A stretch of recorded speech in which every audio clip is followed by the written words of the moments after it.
A ver, para casi todo el mundo, correr es, pues, un ejercicio, ¿no?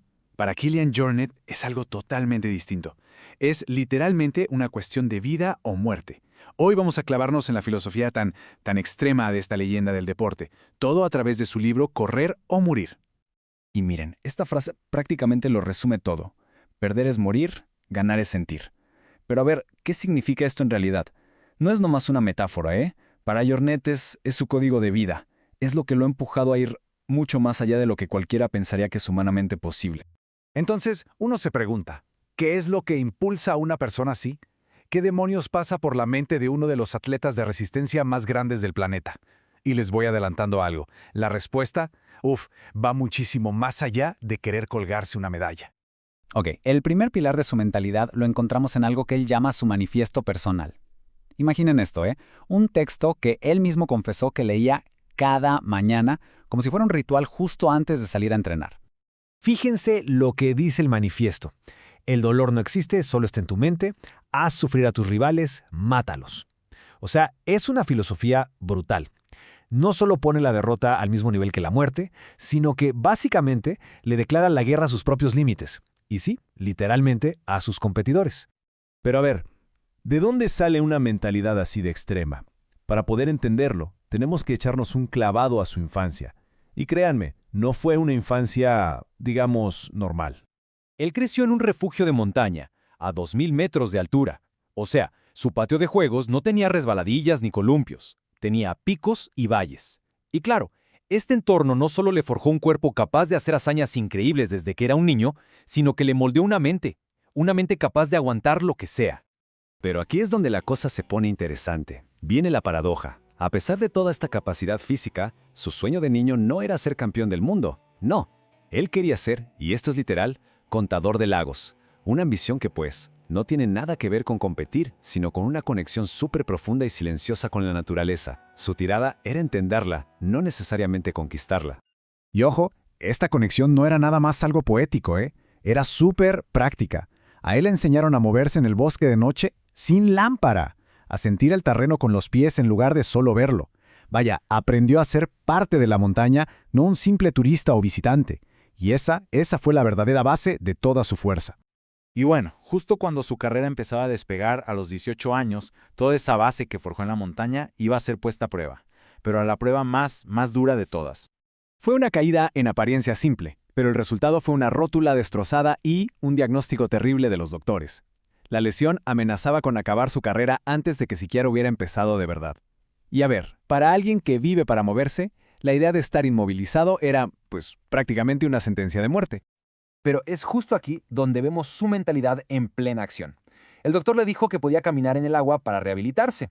Y su lógica fue, bueno, la nieve es solo agua congelada, ¿no? Increíble. Y con esa excusa se metió a competir en una carrera de esquí cuando técnicamente seguía lesionado. Esto demuestra que para él los obstáculos, incluso los que te pone un doctor, están ahí para romperse. Y bueno, este mismo espíritu, así desafiante, es justo lo que lo mueve en el calor de la competencia. Cuando está en una carrera, su estrategia es clarísima: romper el grupo desde el mismísimo arranque.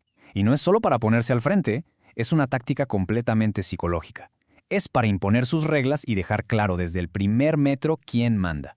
Y aquí va un ejemplo perfecto de esta guerra mental que él libra. Durante una carrera, le picó una avispa y resulta que es alérgico. ¿Cuál fue su reacción? ¿Quejarse? ¿Parar? No. Fue no mostrar ni una pizca de debilidad. Al contrario, se dedicó a sonreírle a sus rivales como si no pasara absolutamente nada. Esta es la prueba de que la batalla no se libra solo con las piernas, se gana en la cabeza del otro. Él describe el momento del ataque final, no como una decisión pensada, fría, sino como si algo hiciera clic, como un interruptor. Es ese instante en que el miedo se va, dejas de pensar, y el instinto más animal toma el control. El cuerpo simplemente se mueve, actúa por sí solo. Ok, pero ¿qué pasa cuando el rival a vencer no es otra persona, otro corredor, sino la mismísima naturaleza, salvaje y en apariencia infinita?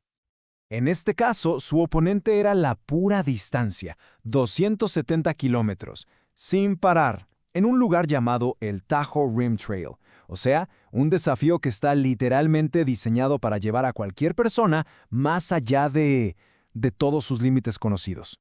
Y bueno, durante esas más de 38 horas, su cuerpo y su mente simplemente colapsaron. Llegó al punto de quedarse dormido mientras seguía corriendo.